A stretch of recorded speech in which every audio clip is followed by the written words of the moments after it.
Buenos días, buenas tardes, buenas noches, depende en el momento en que usted esté escuchando este podcast. Esto es Surtido Deportivo y vamos a estar hablando sobre nuestra selección nacional, como ven en pantalla, que este pasado fin de semana, pasado lunes, finalizó lo que fue la ventana de nuestra selección nacional, una ventana bien importante donde Puerto Rico necesitaba al menos una victoria para mantenerse realmente con opciones de la clasificación al Mundial y la consiguió frente al equipo de México. Pero ¿cómo jugó Puerto Rico?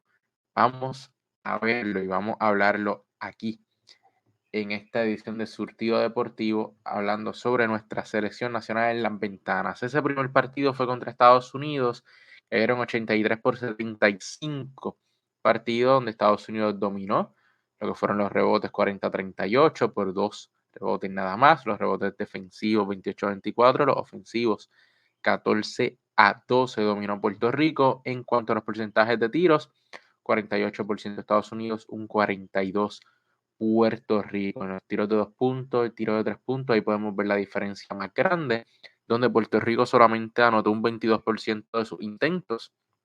Eso hace que Puerto Rico pierda este partido, aún teniendo varias opciones de hacer el jalón. Nunca llegó ese canasto grande que le diera realmente posibilidad a Puerto Rico de conseguir victorias.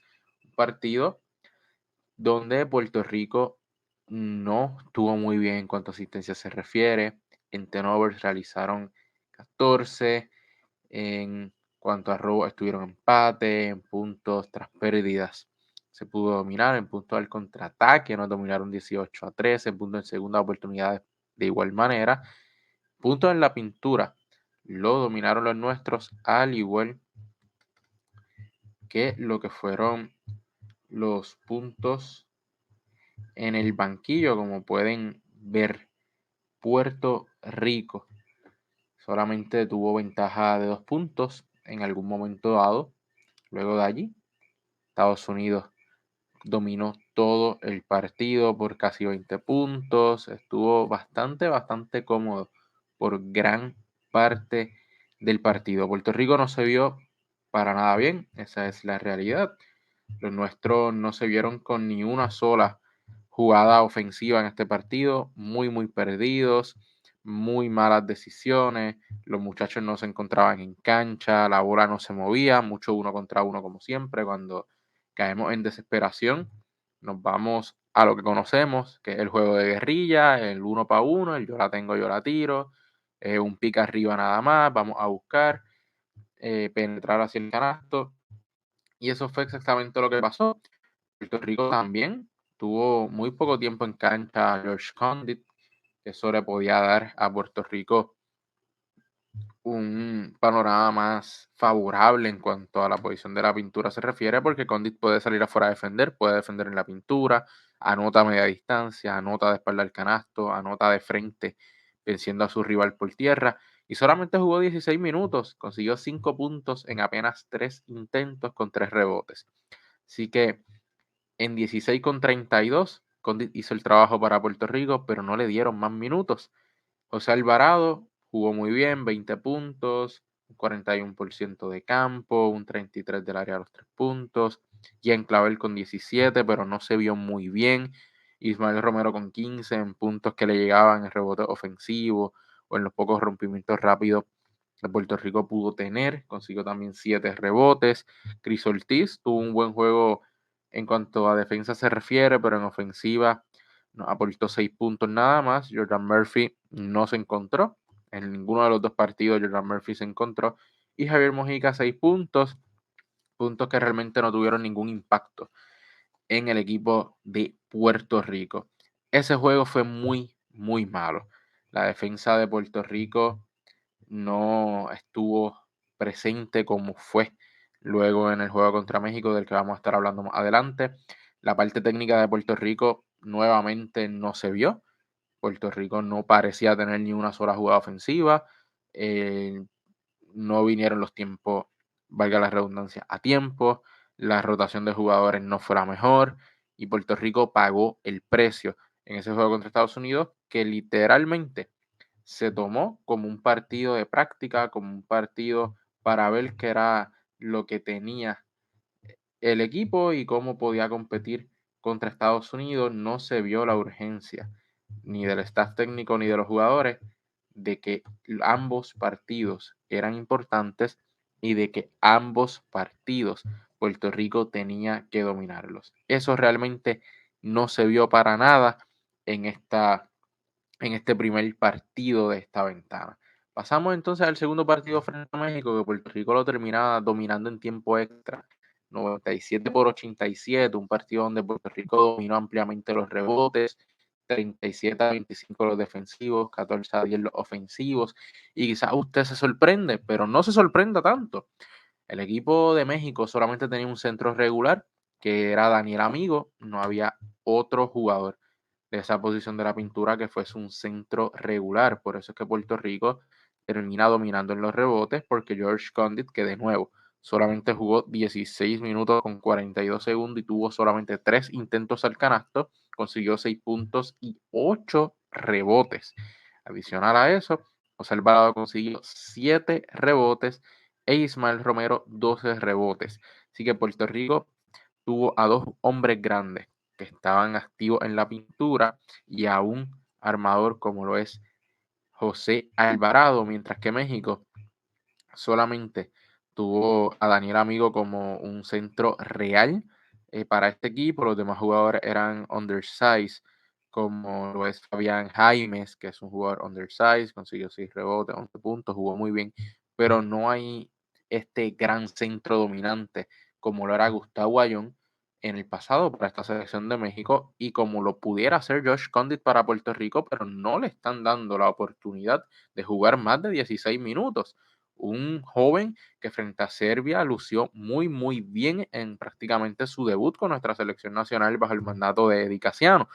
Puerto Rico tiene que para esta próxima ventana llevar el mejor talento disponible real. Yo no sé por qué Stephen Thompson no estuvo en el primer corte de los 12 magníficos, cuando en este partido consiguió 9 puntos, anotando 3 canastos de 3 puntos, realizó 4 asistencias y lanzó para un 60% en sus intentos. ¿Por qué llevar a un veterano como Javier Mojica, que no es un veterano que te cargue como lo es Carlos Arroyo, como lo fue Piculín, como lo fue José Juan Barea y otros tantos en el pasado que eran veteranos que te podían cargar y realmente aportaban demasiado, no solamente en el banquillo, y dejas fuera un joven con talento, con proyección, que pudiera ser nuestro anotador junto a Jan Clavel y hacer de los armadores y escoltas de Puerto Rico unos realmente letales detrás del arco? ¿Por qué lo dejas fuera y no lo incluiste desde el principio? Si sabes la calidad de jugador que es, en el pasado lució bien con nuestra selección,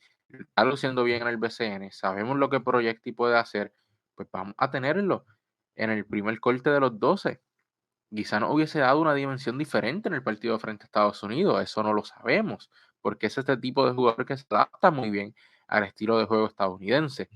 Justin Reyes jugó excelente, especialmente en su defensa. El único ajuste que hizo Puerto Rico para este partido fue defensivo y fue de que un hombre grande, ya sea Justin Reyes o Philip Wheeler, defendió al armador de los mexicanos. Paul Stoll no tuvo para nada un gran partido y esa fue la clave de éxito para los puertorriqueños. Paul Stoll solamente anotó 9 puntos, consiguió 3 rebotes y realizó 4 asistencias. Y Puerto Rico, al conseguir que Paul Stoll no anota el balón, pues le quita uno de los 3 cañones grandes de los mexicanos y eso causa que estos no puedan llegar a los 90 puntos y Puerto Rico logrará sacar esa victoria.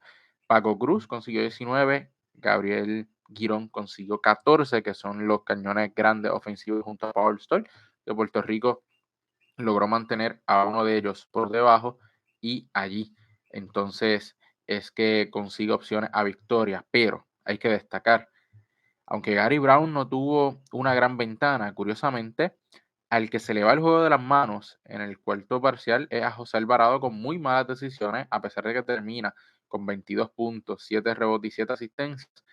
Gracias a sus malas decisiones, es que México tuvo la oportunidad de acercarse en el marcador y no solamente eso, de empatar el partido. Y eso es bien peligroso y fue bien peligroso porque Puerto Rico pudo haber perdido incluso en esa última posesión que la tuvo México, luego de un turnover de Puerto Rico, especialmente de Jean Clavel, donde le pasan el balón, esto se le va de las manos cerca de la media cancha, se le va de las manos y comete un backcourt, comete un turnover y le devuelve la posesión a los mexicanos con pocos segundos, pero suficientes para que hubiesen podido anotar y ganar el partido. Gracias a Dios, la defensa de los boricuas estuvo presente y evitó que los mexicanos pudieran ejecutar y entonces nos fuimos al tiempo extra y Puerto Rico consiguió la ventaja y la victoria 97-87, algo que se necesitaba porque Puerto Rico tenía que ganar obligatoriamente por más de 5 puntos para conseguir la ventaja en el goal average entre Puerto Rico y México en caso de que en la siguiente ronda Puerto Rico empate con los mexicanos. En este partido, Puerto Rico lanzó para un 49%, mientras que los mexicanos para un 41%. Ahí vemos la diferencia en la efectividad que tuvieron los boricuas en este partido. En cuanto al porcentaje de 3 puntos, la efectividad de 3 fue otra cosa, un 43%, un 35%, y hay que resaltar el trabajo de Chris Ortiz, que consiguió 14 puntos y 2 canastos de 3 puntos. Resaltar también a Stephen Thompson, que consiguió 3 canastos de 3 puntos. José Alvarado consiguió 4. Justin Reyes, el único que lanzó, lo anotó. Y en Clavel, que anotó 2 en 5 intentos para ese alto 43%, cuando Puerto Rico es uno de los equipos que más bajito lanza desde la línea de los 3 puntos en cuanto a estadísticas generales se refiere de estas ventanas clasificatorias. En cuanto a los tiros libres, ha sido el talón de Aquiles de Puerto Rico desde siempre en estas últimas ventanas, y es que lanzaron solamente un 66.6%. México lanzó peor con un 58%. Así que ambos equipos lanzaron muy mal, pero Puerto Rico se llevó la mejor parte.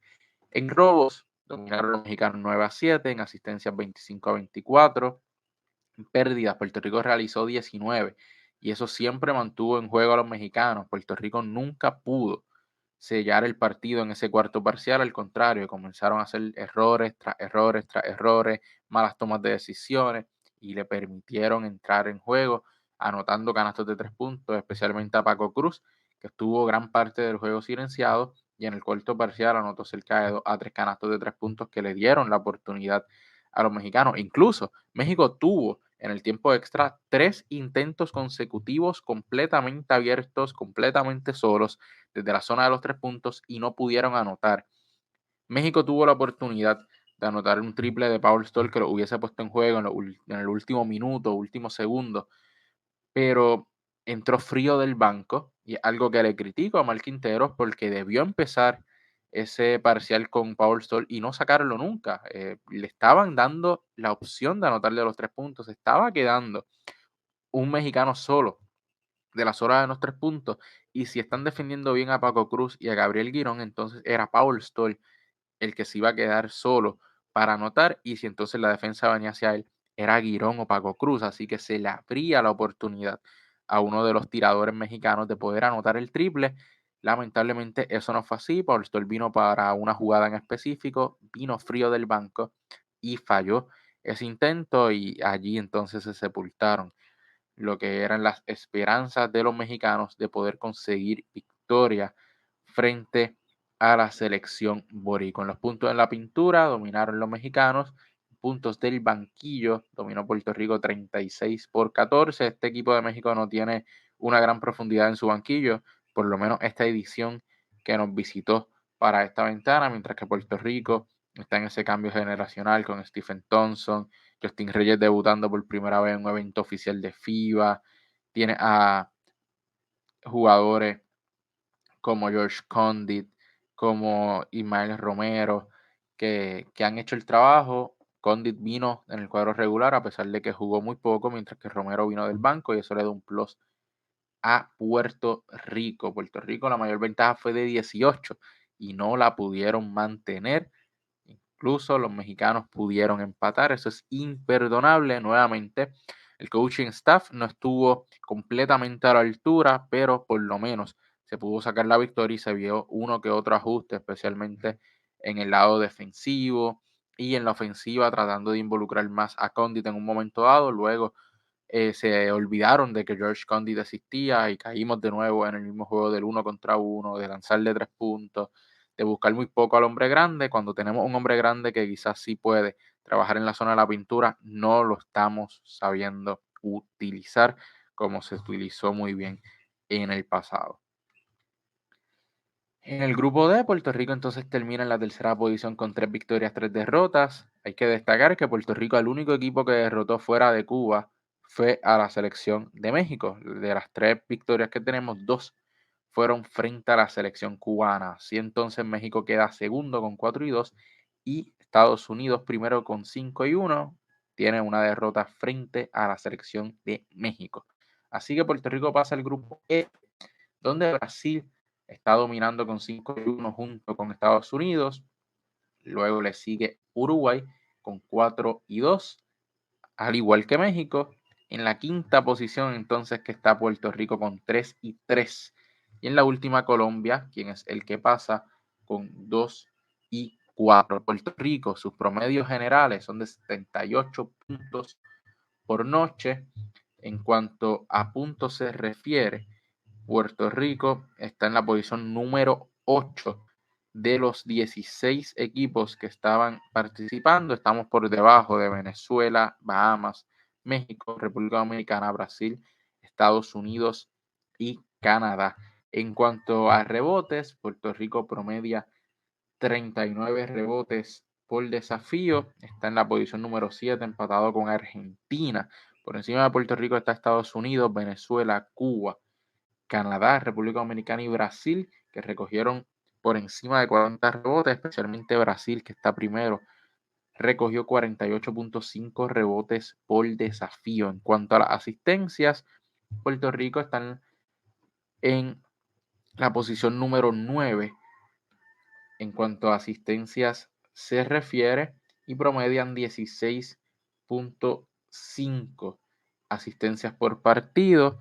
Por encima de Puerto Rico está Argentina, Venezuela, Bahamas, Estados Unidos, República Dominicana, Brasil, México y Canadá, promediando por encima de las 17, especialmente de Estados Unidos a Canadá, promedian 22 y 23 asistencias por desafío. En los tiros libres, bien importante esta estadística porque Puerto Rico está número 12 de 16 selecciones.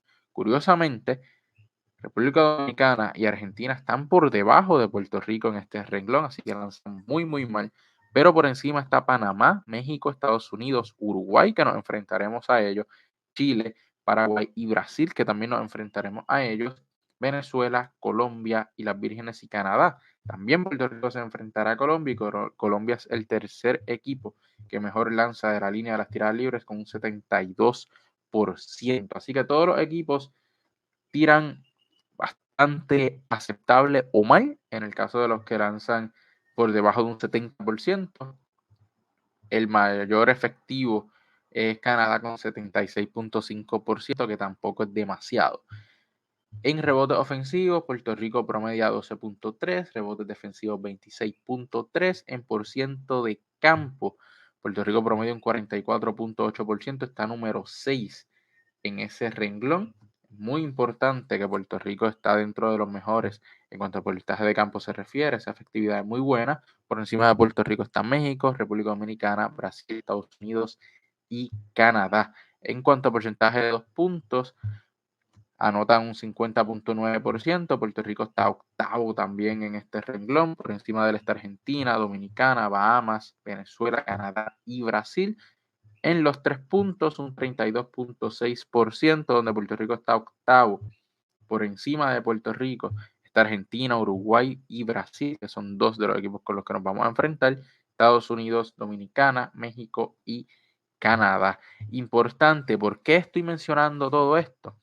Porque en la mayoría de estos renglones, los equipos con los que Puerto Rico se va a enfrentar están por encima, es decir, Uruguay y Brasil, especialmente Brasil, es uno de los mejores 3 equipos ahora mismo dentro de estas ventanas. En cuanto a turnovers, y esta estadística es brutal, Puerto Rico está sexto en cuanto a turnovers se refiere, con 13.5 turnovers por desafío,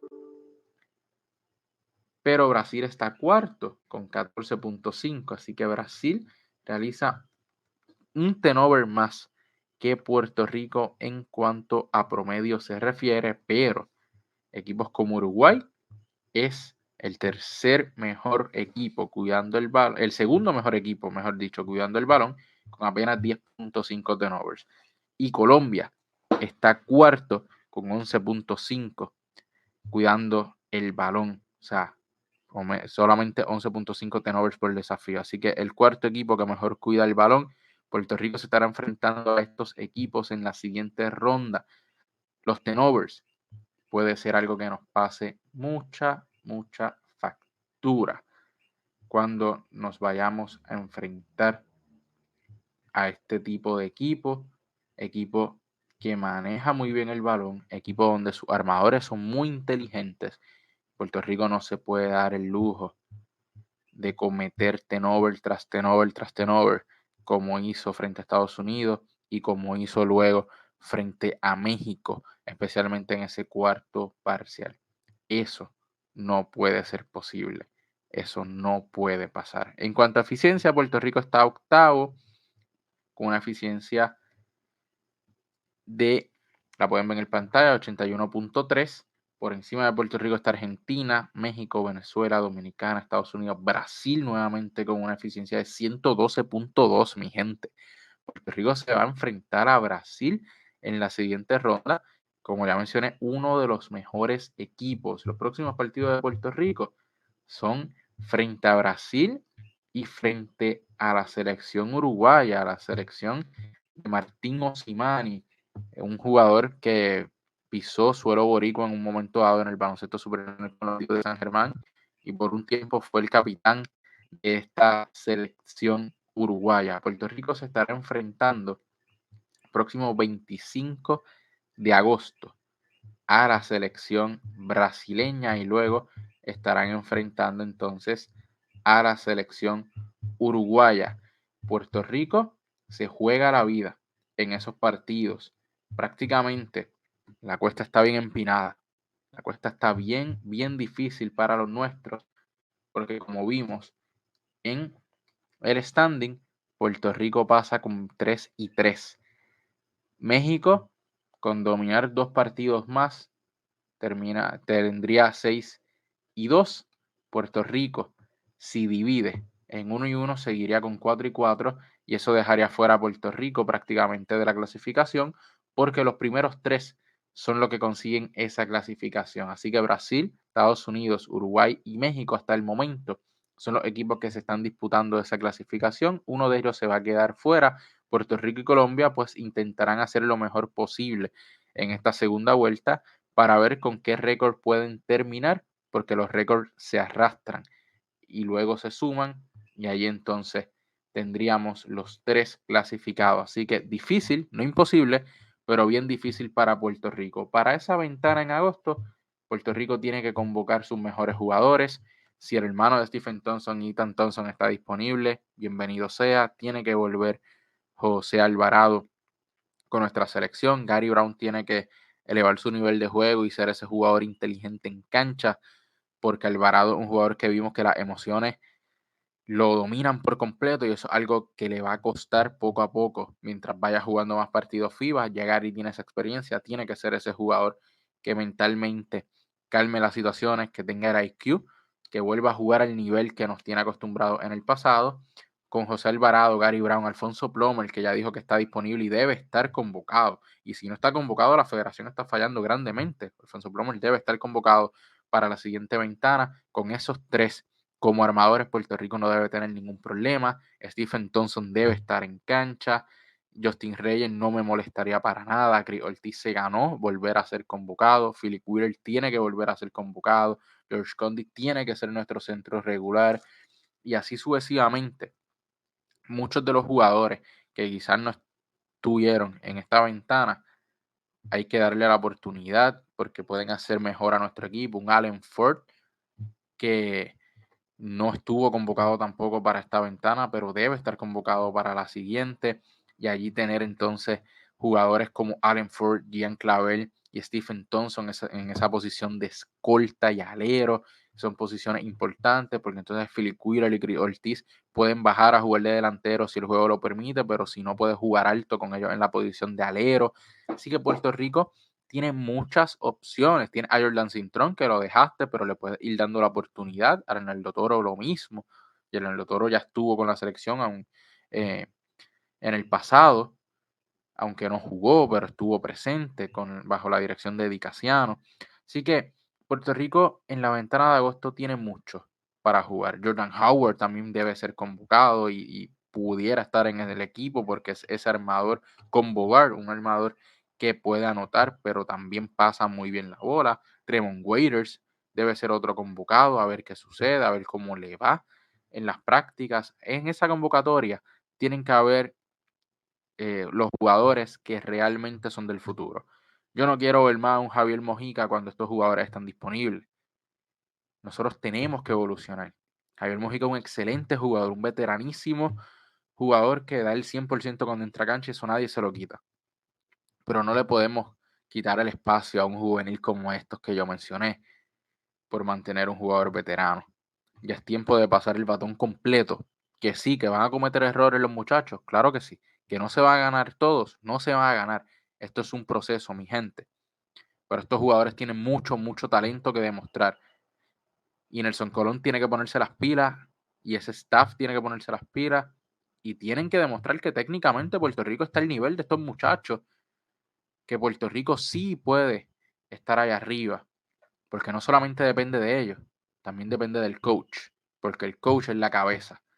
Y Nelson Colón es muy bueno, pero en estas ventanas no ha demostrado todavía que realmente merece estar allí por mucho tiempo.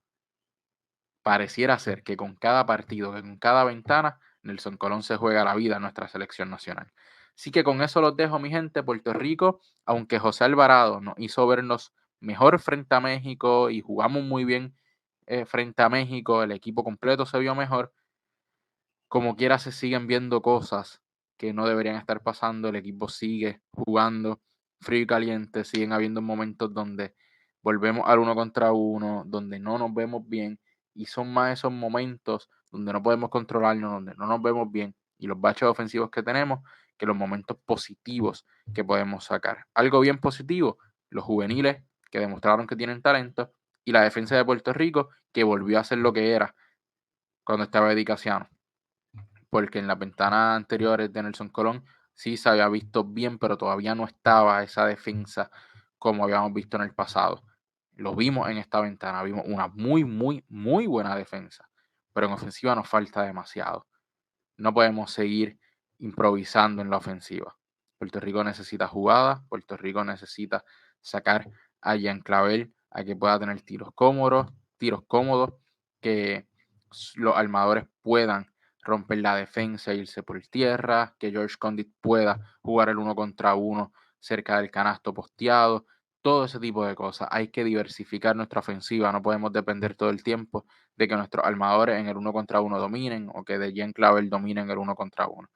Hay que mover el balón, se tiene que seguir implementando esa cultura, pero ya eso es trabajo del coach.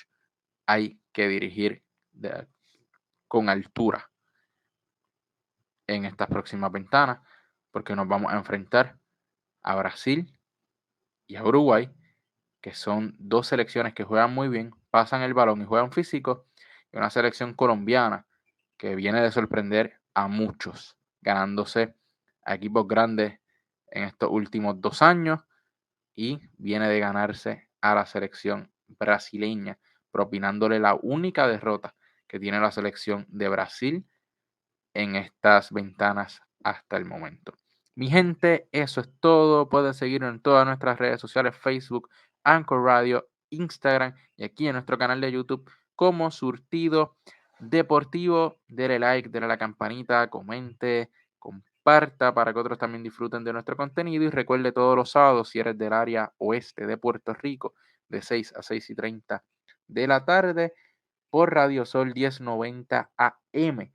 Surtido deportivo en Así Somos en el Deporte con el resumen semanal de lo que estuvo pasando en las noticias en el mundo del deporte, especialmente nuestras ligas nacionales y nuestros atletas alrededor del mundo. Esto fue Surtido Deportivo. Nos vemos.